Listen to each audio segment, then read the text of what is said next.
I'd like to welcome everyone to the Vasculitis Foundation's webinar today. I'm Kathy Olevsky, the host for the Vasculitis Foundation's educational webinar series, but I'm also a patient living with MPA vasculitis. These webinars are part of the Vasculitis Foundation's commitment to patient education, and we'd like to thank our sponsors, AstraZeneca, Amgen, and Novartis, for supporting these webinars. Today's webinar was originally titled The 5 Things You Will Learn About Behçet's Disease, but actually you'll learn so much more in this webinar that we think maybe a better title is What You Need to Know About Behçet's. Dr. Andrew Sulich is the Chief of Rheumatology at Ascension St. John Medical Center in Detroit. He's an assistant clinical professor at Oakland University William Beaumont School of Medicine. Dr. Sulich is a rheumatologist in private practice at Shores Rheumatology, St. Clair Shores, Michigan. Dr. Sulich is a fellow of the American College of Rheumatology and board member of the American Behçet's Foundation. Welcome, Dr. Sulich. I'm also going to introduce our other guest, Ashley Pelletier, a board-certified patient advocate and also a patient living with Behçet's disease and an executive director of the American Behçet's Disease Association, known as the ABDA. Currently, Ashley resides in Bucks County, Pennsylvania. She's been involved with the ABDA since 2019. She joined the board of directors in 2021 and became the executive director in 2023 to pursue her passion serving the Behçet's community. So welcome to you both. Thank you so much for joining us today. Thank you, Kathy.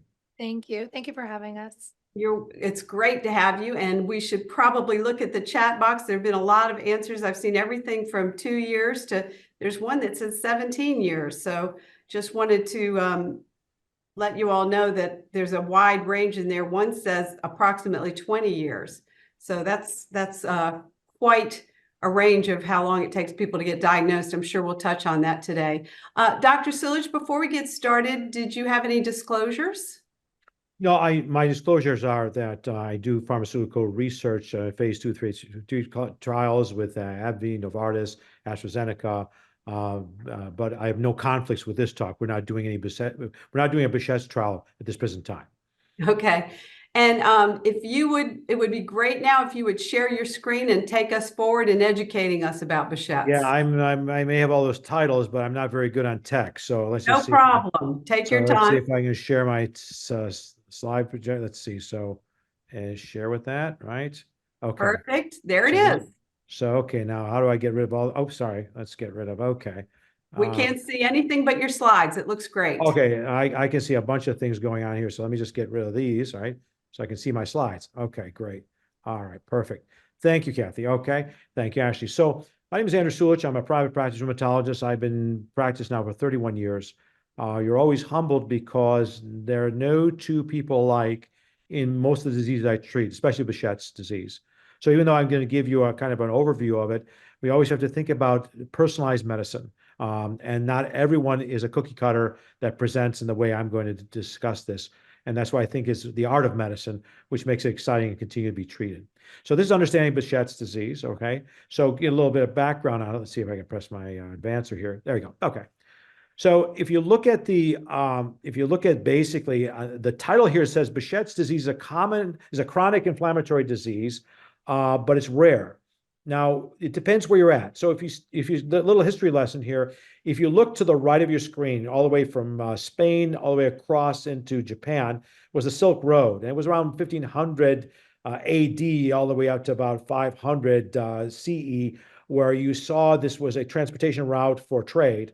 And we think that if you look at the prevalence of disease, there you see right around the area of Turkey and around Iran, where you see probably the most of Behçet's. And there you see it's about 100 patients per 100,000. So it's very common in certain areas. In other areas of the United States, where we reside at, it's fairly rare. It's 5.2 per 100,000. So I trained at the University of Michigan. So if you go to Michigan football stadium, it's about 110,000 people at a football game, and there about 5 patients could be in there for that would have Behçet's. That's when we talk about prevalence. Now, keeping that in mind, along the line, there are other areas in the world where there are Behcet's, but that's, you see the Silk Road is by far the most common. If you look at patients, almost all patients with Behcet's have mouth ulcers. So that's really the common denominator, but not all people with mouth ulcers have Behcet's. So you have to keep that in mind. If you look at the typical age of onset, it's between 20 and 40. That's kind of the obvious. Much younger we see in Turkey, and we see a much more aggressive disease. But again, I'm talking mostly what we see within the United States proper. So that's what we typically would see, as how common it is.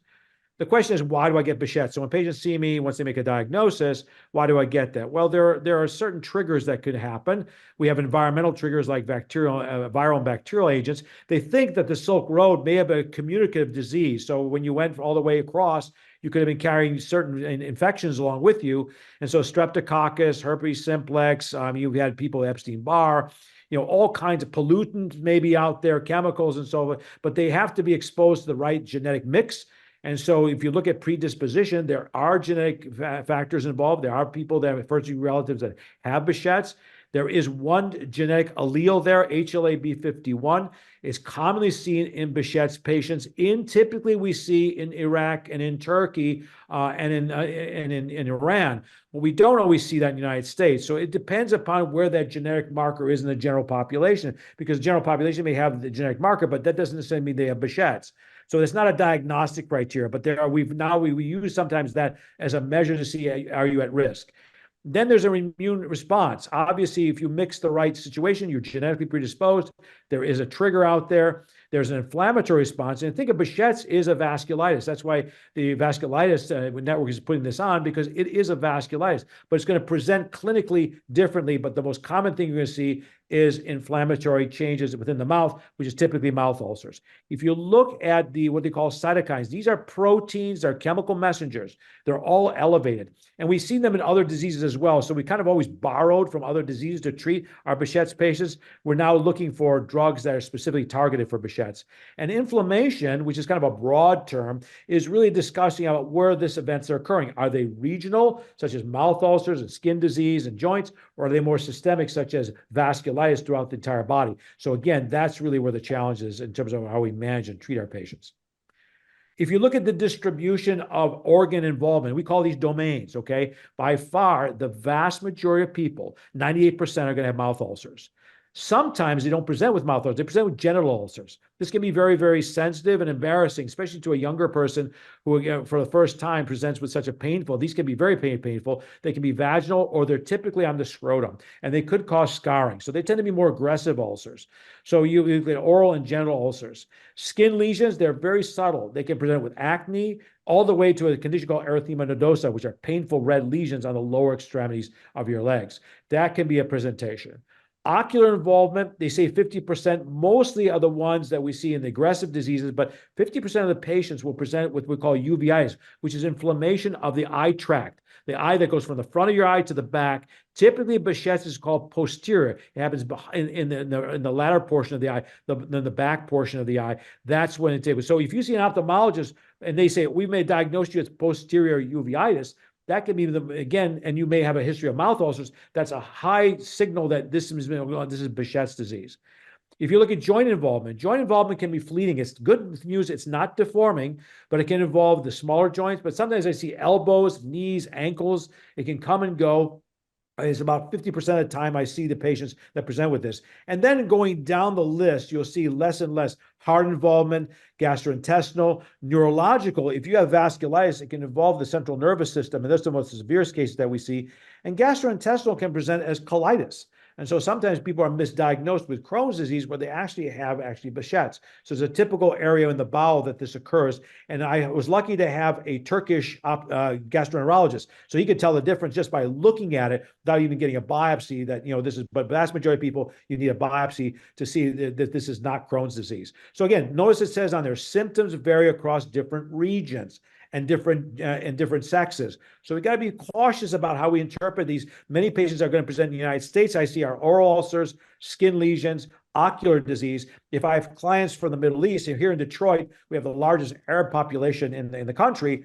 you're going to see a lot of other different manifestations, clearly much more aggressive ulcers, but you also see the vascular involvement as well. So we have to be aware of that this can occur in our patients with Behçet's. It can be a very heterogeneous disease. So how do you make a diagnosis? There's somebody in there that said 17 years to make a diagnosis. So this is what they call in an international study group. It's one of the older definitions, but the kind of things we go by. And really what a lot of these diagnostic criteria have been is really made to try to make sure that we're not dealing with something else. So if patients come in, they have mouth ulcers, they need to have more than 2 other symptoms. First of all, with the mouth ulcers, it has to be observed at least 3 times in a 12-month period. It's not that we don't believe you, but this is something that has to be documented. People sometimes bring in, pictures and slides and all that, but I need to see these ulcers because there's certain characteristics we look for. So you need to have at least 3 times within a 12-month period. Plus, you have to have other areas as well. They want 2 of the following. So you can have recurrent genital ulcers. That's really a high signal that this is obviously Behçet's. Skin lesions, like the acne type lesions that we see, or the erythema nodosum that we see. Eye lesions, this is very critical. So I would see people with mouth ulcers and a posterior uveitis. That to me is a patient with Behçet's. And we'll talk about what a pathogy test is, because it's not common in the United States, but sometimes we still do it. And again, it's not diagnostic. That's really what's frustrating. People say, where's the diagnostic test? We don't always have one. So this is the thing about what you say. If I'm going to make an argument for Behçet's disease and you're coming to my office, it's the oral ulcers, in the absence of anything else that's causing the oral ulcers. We'll talk about the differential. Scarring genital ulcers, again, very highly suggestive Behçet's. The pathogy, which I'll talk about how that test is done. The panuveitis, the inflammation that spans the entire eye or posterior uveitis, very highly suggestive of Behçet's. And then you got into the more devastating type lesions. This is what they call pulmonary arteritis. It's almost pathognomonic of Behçet's, but again, not common here in the United States. And if you have CNS lesions, again, you're thinking now this vasculitis is spreading now to involve the brain. So again, by that time, it's obviously it's the diagnosis of Behçet's, but again, patients could be suffering from ulcers for years, but you may never get these symptoms. That's you may never have these pathologies. So it's important when you're looking at this, my presentation, you say, am I going to get this? Chances are probably you won't. But again, so I don't want to make sure that all Behçet's patients have this. These are the kind of ulcers. There's nothing really special about them other than they're painful. So you get recurrent aphthous ulcerations. Sometimes they look herpetic in nature, and some people are treated basically for herpes.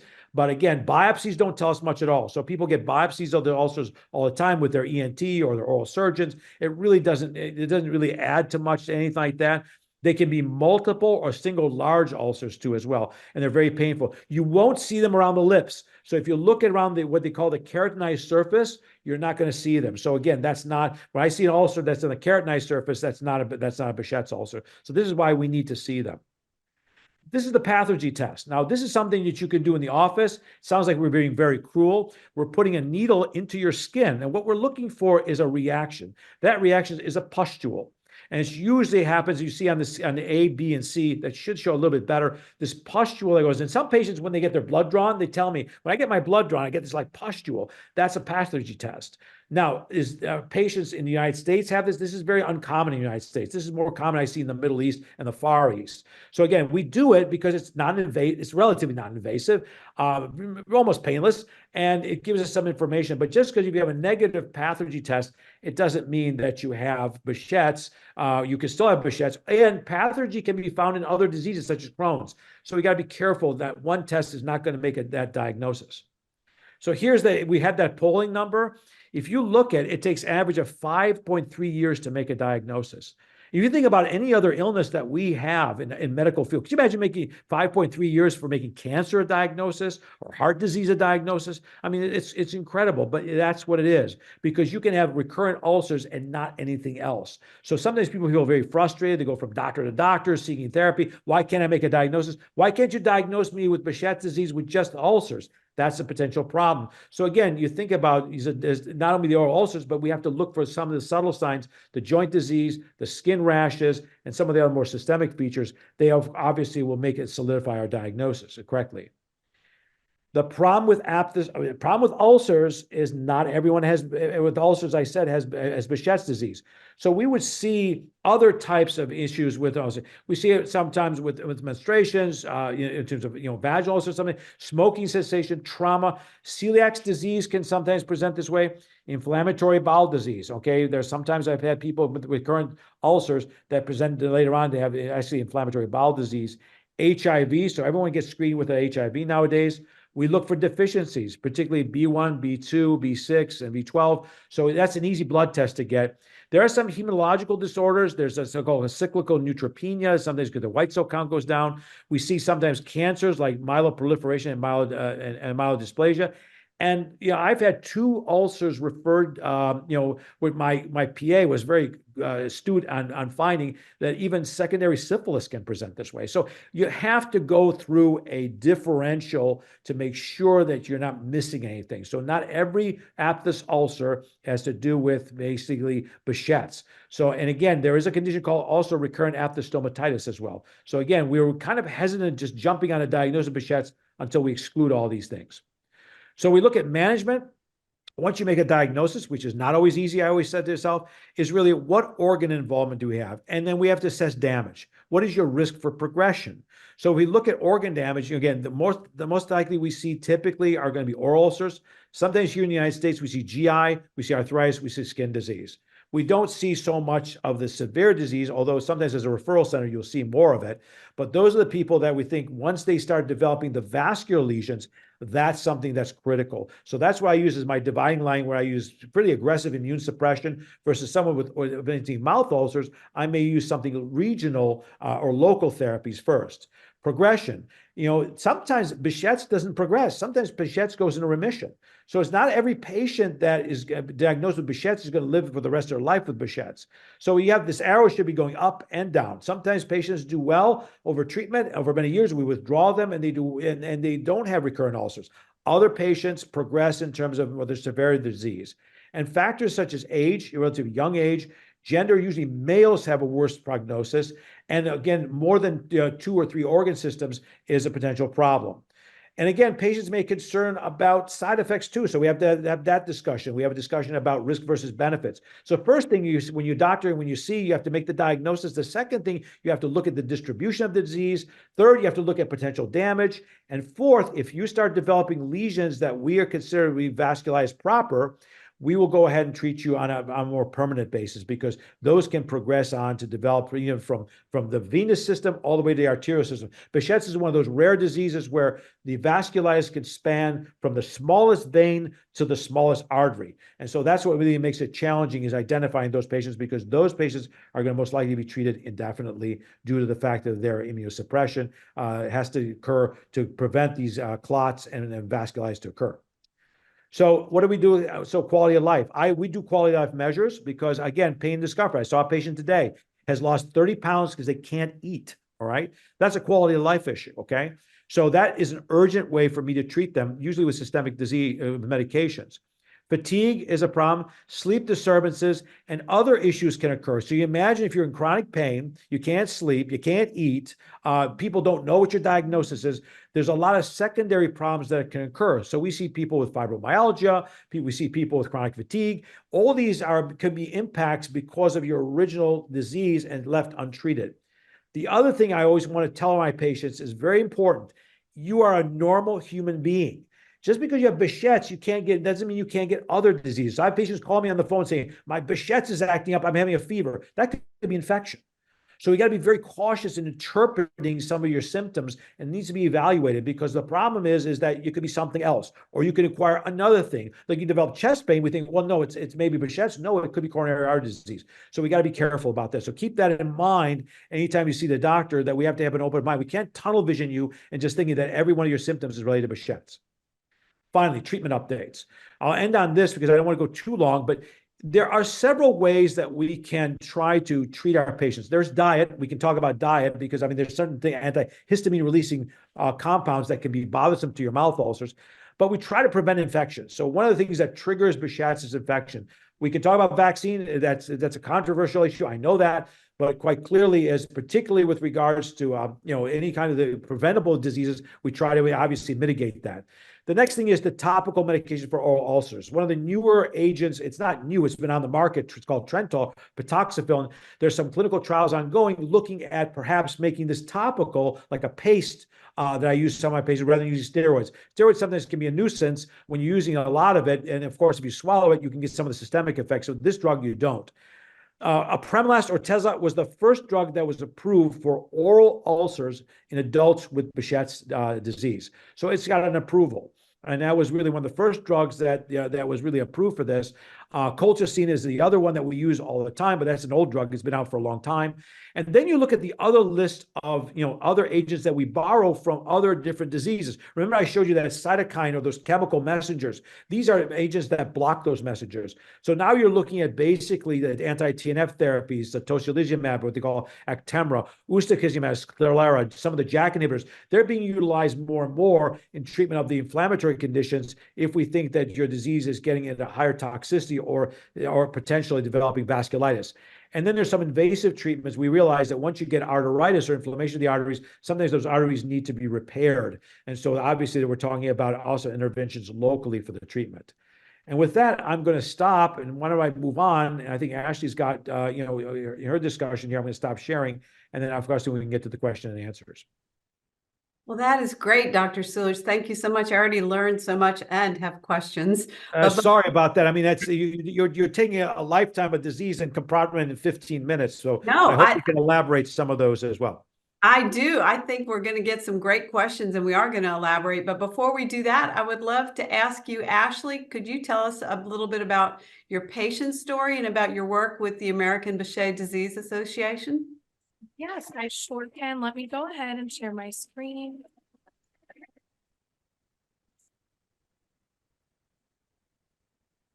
There it is. It looks great. We can see everything. Okay, thank you. So I will go ahead and do my story first, and then I will talk a little bit about the ABDA and kind of what we do. So my journey to diagnosis began when I was 19, even though I now realize I have had symptoms all my life. It took me 3+ years of medical trauma, gaslighting, and lots of advocating for myself. I had my first major flare presenting with genital ulcers, like Dr. Sulich said, wasn't the easiest thing to go to my doctor for, but I also had a fever, chills, and feeling generally unwell when I got the genital ulcers. I was misdiagnosed originally with herpes, even though every time they swabbed the open lesions, came up negative. I became extremely ill. I had reoccurring mouth ulcers, genital ulcers, eye inflammation, the joint pain, fatigue, and skin lesions. But no one kind of put that all together. Of course, it all didn't present at the same time. Yeah, all my labs were coming back normal. I was progressively getting worse. As you know, there's no definitive test to diagnose, so we were really just ruling everything out. But the hardest part was trying to get them to believe me that it wasn't herpes, and that I wasn't just settling with that diagnosis. I finally saw an infectious disease doctor who mentioned Behçet's disease, and I thought that was it. Finally, a doctor that can put a name to all my symptoms. Little did I know this was the beginning of the most traumatic, grueling, difficult time, because the first rheumatologist I saw was convinced that I did not have it because I was a young Caucasian female who looked well and fit. My primary care physician told me it was impossible because I wasn't a Middle Eastern male. I was treated for 6 months before my case got too difficult for the rheumatologist, and he said he was no longer comfortable treating me and that we had run out of options. And he just wasn't really willing to work with me there. I was misdiagnosed repeatedly, and I knew we weren't getting to the root of the issue. So after hearing that disheartening phrase from the rheumatologist, from then on, I had to be my own quarterback. I found my own doctors, did my own research. I purchased some literature on Behçet's disease and learned about it that way. It took me 3 years and probably over 30 doctors. That's including just being admitted and ER doctors to finally get the right diagnosis. I had to be my own advocate and I had to fight because I knew my body and I knew something was really not right. And we had ruled out, it felt like everything under the sun. But I was told, well, at least it's not cancer. I believe your symptoms are psychosomatic, even though very clearly I had the ulcers and the skin lesions. Why are you trying to make up an illness that doesn't exist? Really, like Dr. Sulich mentioned, there were things that happened secondary to that, diagnoses that were made, like fibromyalgia. And of course, how do you not, when you're dealing with that, go into a deep depression? And I couldn't work, I couldn't socialize, I could barely take care of myself. Not only was the disease kind of progressing, but not being able to take care of yourself or eat or sleep definitely takes a toll on the body and the mental health. But finally, I was able to find a doctor that at a research hospital that would accept my case and finally diagnosed me with Behcet's. The journey doesn't end there, since there's very little known about Behcet's. Assembling a care team near me and getting my health to a stable place took years. But there really are so many stories like mine, and I can go on and on. But that's why I started to volunteer for the ABDA and became a board certified patient advocate, and just really, even though I knew that even though my life looked a little bit different, that I do believe it brought me to where I am today, and the passion that I have for what I do. It took me in a different direction, and that's okay. And I always want to end my story with, yes, that was all bad. And some days are really bad, but it does give me something to look forward to and some hope, knowing, the advancements in just medicine in general, but also lifestyle changes and things that you can do for yourself to lead a fairly normal life. I mean, it's not the end of the world, but it is a pretty awful disease. I will be honest about that. So that was my story, but now I would like to go into an overview of the ABDA and what we do here. So this is our mission. Our mission is to support, educate, and empower the Behcet's community while advocating for research, diagnostics, and treatment. We have 4 pillars here. So we support, education, advocacy, and research. And the organization has been around for 46 years and has had some super dedicated people working and volunteering for us along the way. But right now we're made up of 7 board members, 1 employee, which is myself, 2 paid contractors, 7 volunteers, and we have 8 members on our medical advisory board. People think we're a lot larger than we really are. We like to say we're small but mighty. Since the top of the year, we have brought on 3 new board members, a new bookkeeper, 4 new volunteers. So we really are growing. But we offer a variety of resources, including an ABDA hotline, which is answered from 9 to 5 Pacific Standard Time. Literature you can order directly from our website, and you can even have it sent to your physician. A how to qualify for disability benefits with Behcet's, publications and clinical trial information. But we also host monthly educational webinars and monthly community connection events, which are held via Microsoft Teams to offer a space to support and empower the Behcet's community while reducing isolation. The ABDA also hosts an in-person walk and patient summit annually to bring the Behcet's community together face to face. And we took a survey a few years back and asked the Behcet's community what they would like to see from the ABDA. And that is where you will see the 2 stars here. We have number 1, they came back and said, we would really like you to educate healthcare professionals, of course.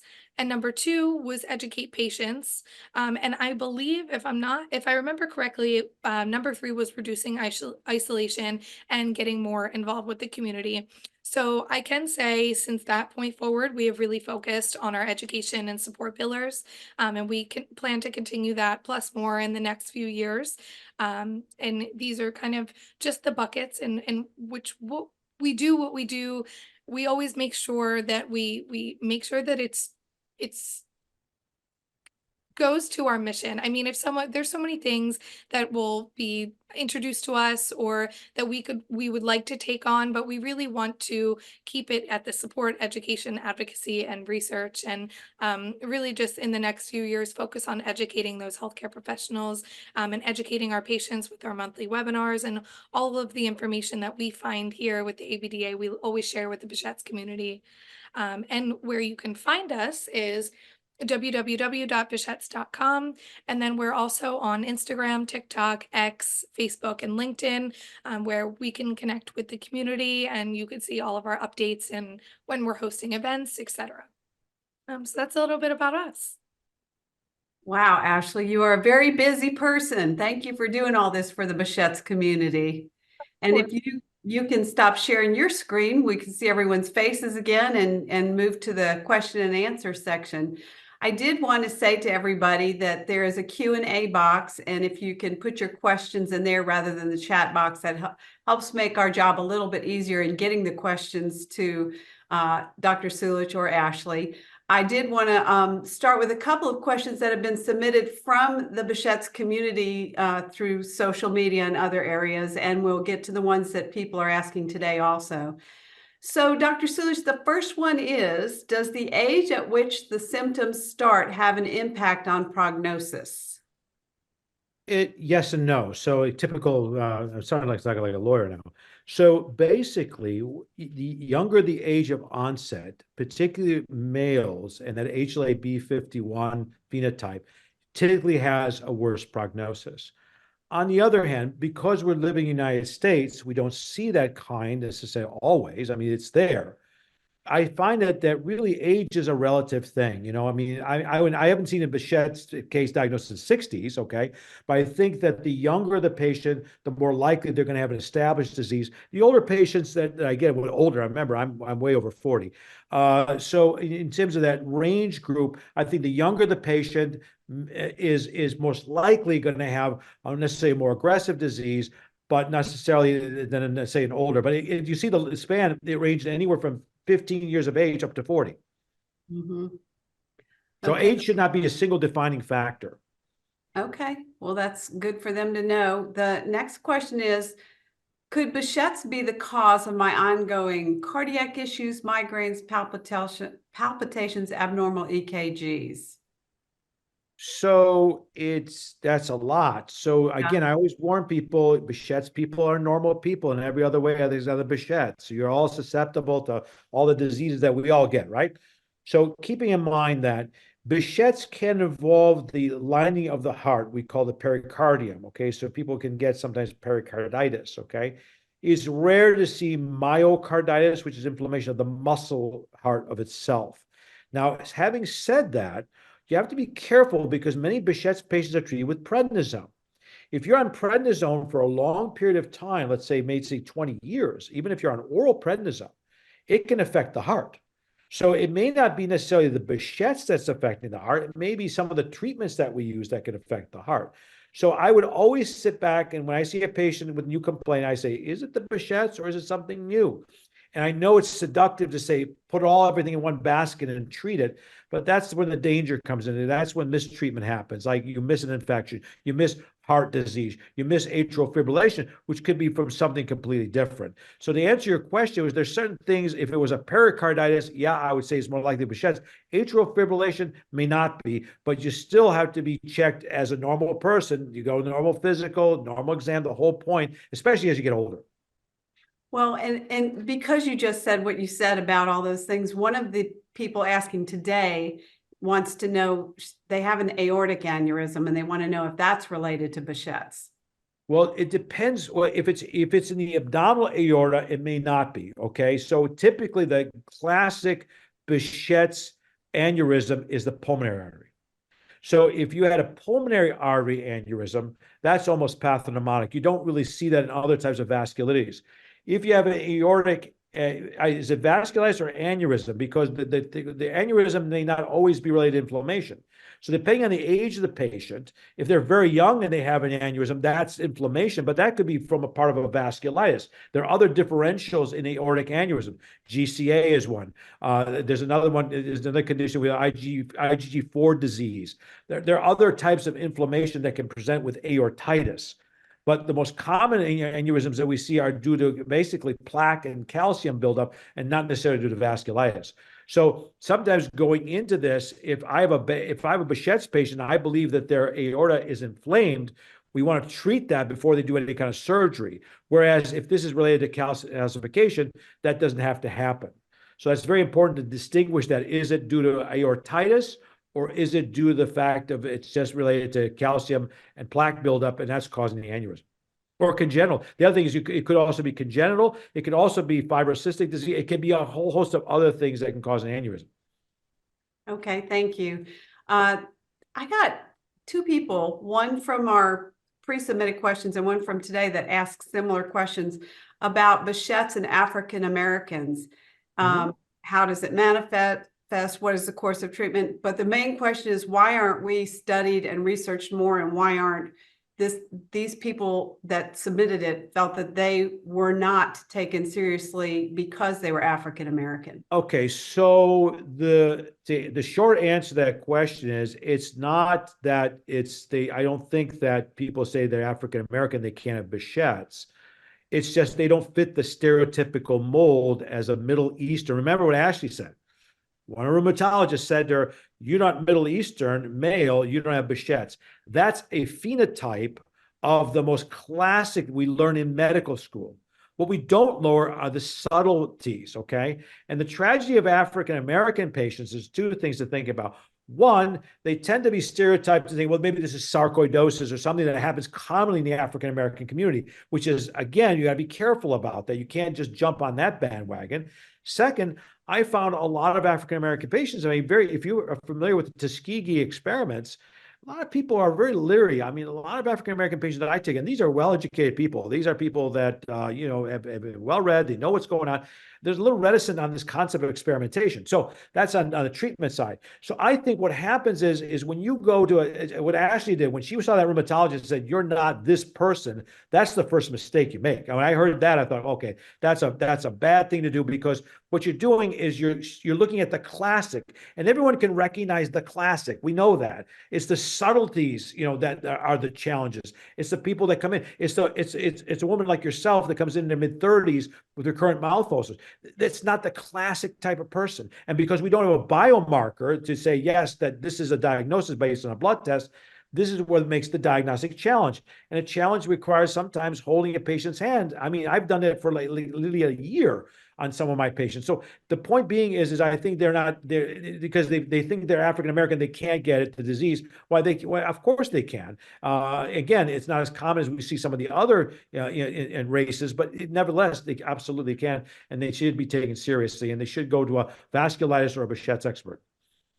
And I appreciate you addressing that. I know that's a sensitive subject, but I did want to ask, and this came up for Ashley and maybe also you, Dr. Sulich, if you're facing these things, do you have any suggestions for how to assemble a medical team that will take you seriously when you might not have expertise in your area?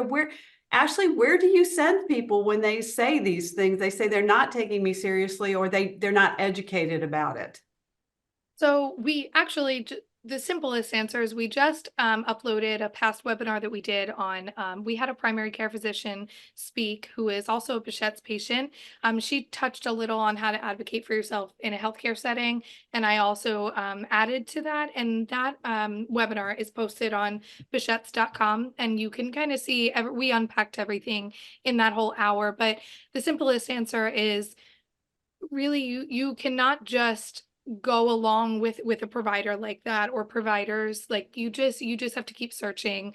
And my biggest thing that I did, what I would bring studies, actual medical studies, or a Behcet's blue Behcet's book from Joanne Zeiss, brought to my rheumatologist, and I would kind of feel it out. And if they would say, I don't want to order that test, I don't think it's necessary, I would ask them to document that. They're most likely going to just order the test. If something comes back and they don't do what you had asked, and something happens to you, there's certain things that you can do. And then there's also hiring a board certified patient advocate. You can hire someone to come with you to appointments. You can bring someone in your family along to help advocate for you.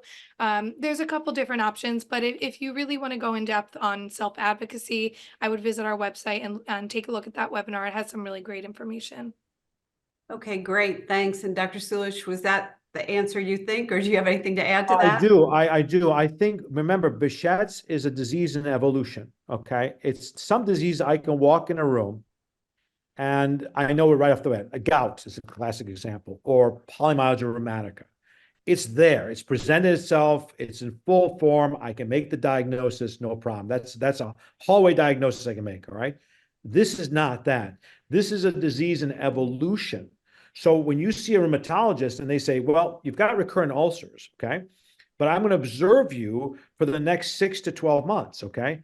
That's a keeper, okay? If someone walks in the room and says to you, oh, that can't be Behçet's, and walks out, they're not taking into consideration the evolutionary process of what's going on here. So there's where the problem is. So you can figure out a doctor pretty quickly by, are they willing to observe you, okay, and listen to you and take your symptoms, seriously. That's one thing. For the patients, I recommend highly that you stratify your concerns. Sometimes people throw everything at you and you feel like you're overwhelmed. I always listen to what bothers you the most. What is your major concern? And I can focus my attention on that too as well. So again, be organized. Go in there with a list of your principal concerns and be aware that you're going to have to be observed over a period of time. This is not something that you walk in a room, unless you had uveitis, mouth ulcers, genital ulcers, then I can walk in the room and say, yeah, this is Behçet's, but that's very rare. Well, thank you both for that great advice. You gave people some tools today of exactly what to look for in their medical team. We have some very specific questions that I want to get to. I know people are just dying to have these answers. So the first one is, I want to know if it's normal for my skin to burn when I get in a bath, Dr. Sulich. So the question would be, the skin disease of Behçet's can be very sneaky. Most of the time we see is a folliculitis and almost like an acne-like lesion. That's the typical, what we see. The pathergy is another type of test, but it's fairly rare.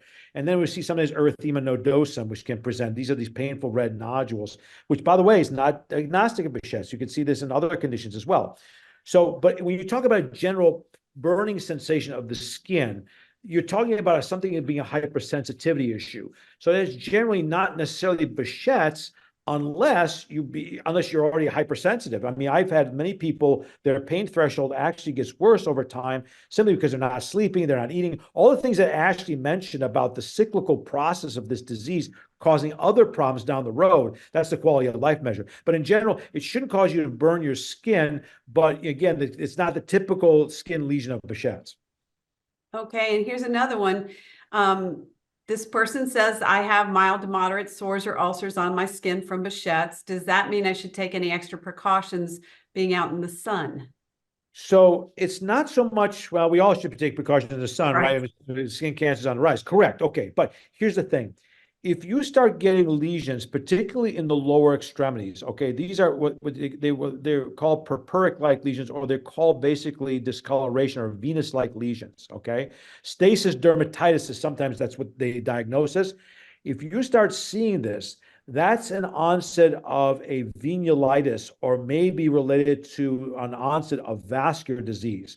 So when I start seeing that in a patient, or they have ulcers in their extremities, that's a sign for really treatment of immunosuppression, providing there's no infection.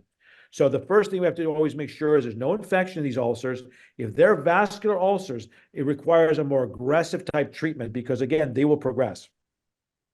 Okay, great. Thanks. I have no idea what this is, so I'm happy to ask it. Does Dr. Sulich, have you seen any patients with something called MAGIC syndrome? Yes.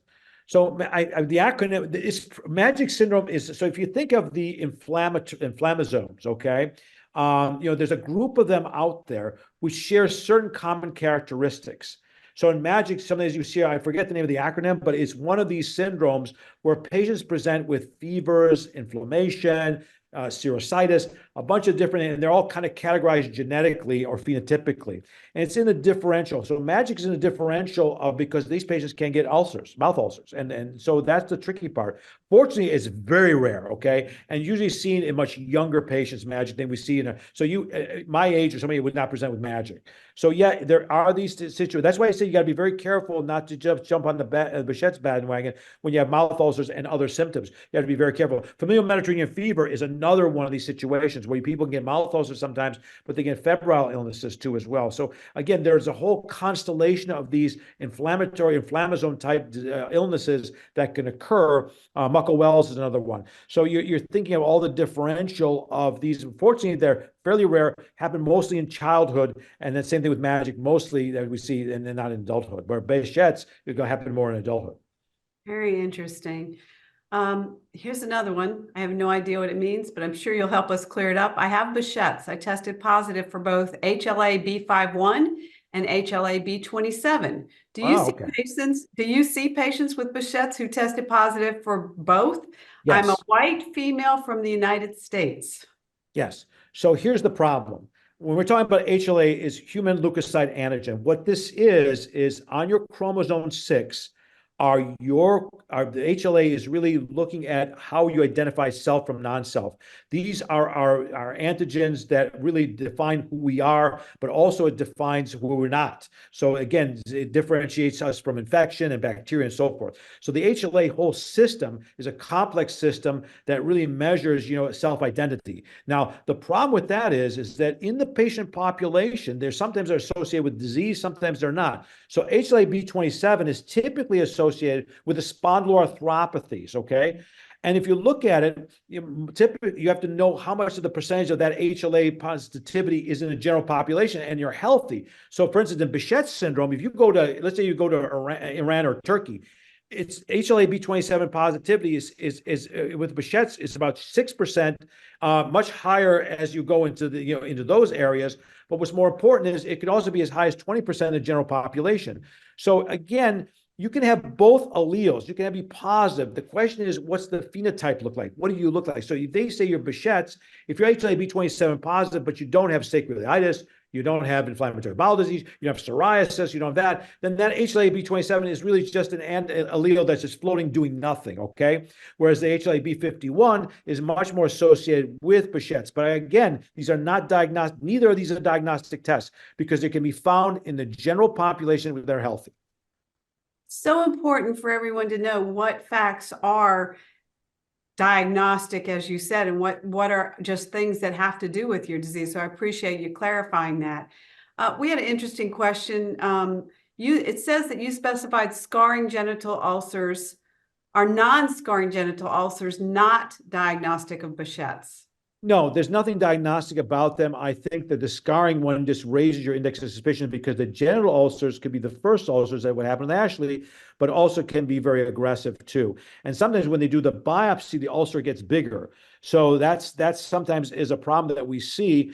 And so again, I never exclude if you had genital ulcer. Now, if you had it, let's say if you're a male and have penile ulcers and not involvement of the scrotum, that's something different. So sometimes you can go by the distribution, but just because you have if you have non-scarring ulcers, that doesn't exclude you from having Behcet's. But the scarring one, that raises your suspicion, saying, okay, something else is going on here. So that's the thing to keep in mind. Okay, appreciate that. Add to that too, that the ulcers, when you're talking genital ulcers there, they aren't, they're pretty big. They were pretty nickel to dime size ulcers to get, more in depth about that. It's not typical lesions you'd see in herpes, right, Dr. Sulich? Like Yeah. that was, yeah. So that's the mistake though the doctors were making, that herpes was the easiest to go right there. But yeah, mine didn't necessarily scar. I have a few, but first round when I first presented, they didn't necessarily scar, even though they were awful. But they definitely looked different than herpes ulcers. Usually the scarring ulcers are more in males, but still the fact is that if you look at some of the mouth ulcers, they could look like herpes-like, but then again, they're not involvement of the lips. So again, that's the keratinized portion. So there's certain clues that help me out to differentiate the two, but a large ulcer, as Ashley describes, is clearly not related to, and it's not malignancy. She's too young. It'd be very unusual there. So it's, again, you're thinking, why is this occurring in a young woman? I mean, you've got to make that argument. And typically, I think sometimes primary care is so burned out because they see herpes all the time that everything begins to look like herpes. So you got to be cautious about this kind of this situation where you're seeing repetitive other patients, and then you come along and they say, oh, you're just part of the herpes bandwagon. That's not true. Right. Thank you both for clarifying that. We had several people ask similar questions, so I'm going to kind of generalize. There are people asking about diet interventions. Do you have comments on what's good, what's bad, what would help, what would hurt? Ashley, you want to start? Because I am very I know that diet doesn't fix all, but I will say I eat probably 80 to 90% anti-inflammatory, and I have seen a difference in how I feel. I came off medication and did steroids as needed for a bit with just lifestyle and diet changes. I actually cannot tell you what to stay away from because it is different for everybody. And I'm not one of those, nightshades that it bothers me. It's just, I just eat a lot of, kind of follow the Mediterranean diet. And it does make a difference in how I feel, my fatigue, just my joints, the inflammation overall goes down when I eat that way. But inflammatory foods and alcohol and things like that, that can make it worse. But I don't have those one single things to point out. So Ashley mentions two things to keep in mind. One, the diet is that aggravates the ulcers. So histamine-like releasing products, some people like nuts or cheese or something that would release histamine in your mouth can be painful. But the greater aspect of it, which is the really intriguing stuff, is the microbiome. So in your gut, you have a normal homeostasis of bacteria relationship with the barrier. There's a barrier that filters through fluids and keeps things out. That barrier becomes compromised when you have this condition called dysbiosis. So we think that's related to some dietary exposure. Remember, we talked about in the Behcet, could it be something in the environment? Well, it could be happening either in the gut or the salivary glands or sometimes in the lungs, but most importantly, the gut. So it's hard to measure because it's not really easy to see. You can't do scope because it's on a microscopic level. And we've tried to sample different kinds of bacteria. And again, we want to keep healthy bacteria in your gut, and the unhealthy we don't want. So I always tell my patients, be careful of the steroids, be careful of the antibiotics. There's so many people use antibiotics nowadays, wipe out your normal flora in your gut. And of course, the dietary issues that she talked about is very true. So high fructose corn syrup and some of the other things that we see is a problem. And we're not talking about diabetes here now, but I'm talking about, does it have a negative impact on the microbiome in your gut? And that's really what we believe that's the start of a lot of immune disease. Well, and I had two follow-up comments on that. One is that the Vasculitis Foundation has some webinars already out on our YouTube channel about what diets can help people with vasculitis and what you can eliminate. So that might be something that would help, maybe not specific to Behcet's, but vasculitis in general. And the second comment was that when you have the mouth ulcers, there are definitely things that you would want to stay away from because it would hurt more, correct? Yes, definitely. But that's all per person. I can eat mashed potatoes or something really soft or soup, but somebody may say I can't do that at all and I need clear liquids or broth or, so I don't have anything specific other than just you're not eating potato chips with a mouthful of ulcers. But I will say just one more follow-up thing I did that Dr. Sulich mentioned with healing your gut and the gut microbiome. I definitely felt a lot better when I started incorporating some gut healing things that I was eating, but also environmentally. I got really sick when I was living in one specific home. When I ended up moving, my symptoms didn't fully go away, but they actually did get better. You come to find out they tore apart the house and there was a ton of mold and just the living conditions underneath were not great. And that's when I was the most ill. So environmentally, I know I noticed a difference in myself. So that's something to keep in mind too. Okay. Well, thank you for sharing that. And we hope that all of these things make a difference to everybody. I have one final question. There are many more, but I have one final question. Is it safe to use topical steroids on genital ulcers to help them clear up sooner? So the answer to that question is it depends on the potency of the steroids. So you can use topical steroids, but they will get absorbed. Sometimes you can absorb steroids vaginally and you can absorb steroids orally. So I always tell my patient, it really depends on the potency. If you get it over the counter, it's minimal. But if you get prescription one, you want to make sure that the vaginal mucosa is not compromised or thinned. You've seen people on steroids before with thinning of the skin. That conception can happen. So in general, it's not a problem, but you got to be careful about the topical. This thing, what I've been using more is the Trentol, the patoxyphilin. I've been using that more on my patients because it doesn't have any steroid effects.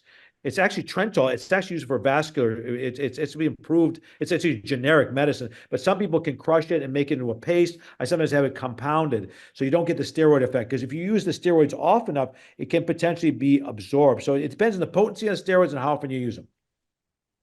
But I will say they help if you need them, to me. Yeah. Oh, yeah. It helps, but I don't use them unless I'm in, like, I have a severe flare or they're not going away. I do notice it does help, but again, I've stayed away from steroids a little bit now, that I know how much damage they do. So it always depends. Okay, well, that was the answer from both of you that should help that person. And I'm going to ask one more because it intrigues me.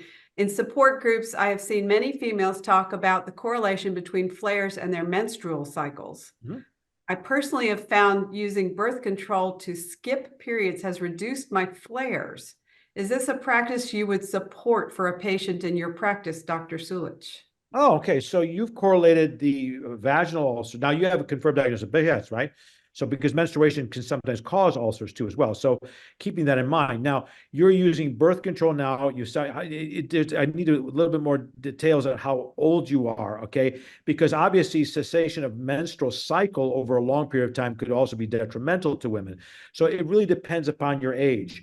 I think that if you're using birth control to stop the menstrual cycle in general, again, one has to consider the obviously effects of using birth control because you're using higher doses of estrogen. So you have to do the balance between the good and the bad. The thrombotic events I have to mention, because we mentioned about estrogen here before. The thrombotic events of Behcet's are not like the blood clot you throw when you don't walk a lot and it goes from your leg to your lung. These are a vascular type of thing. There's damage to the vasculature. So it's not one of these. So when I'm seeing involve a vasculitis or a venulitis, that's why I talked about treatment being more aggressive, because it's not a treatment that's easily treated by giving you just anticoagulants. But having said that, if you have no risk, and God forbid you're not smoking, okay, I don't see anything wrong with that. It's just you have to obviously how long are you going to continue that type of estrogen over a period of time is also you have to assess the risk versus benefits of long-term estrogen exposure. Okay, thank you. I know that was a difficult question to answer at that moment. It's very individualized. And I think this is the thing. You got to sit down with your doctor, and if they don't go over the risk versus benefits from you, that's a problem. So there's always benefits, but there's always risk. And then you have to make that balance. Each patient has to make it for themselves. Understood.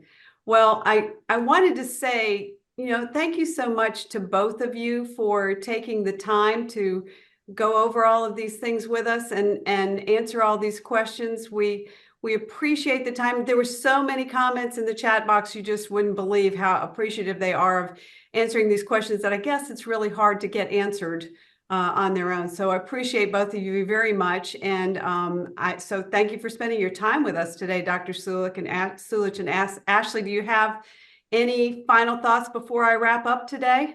Anything else you want to share?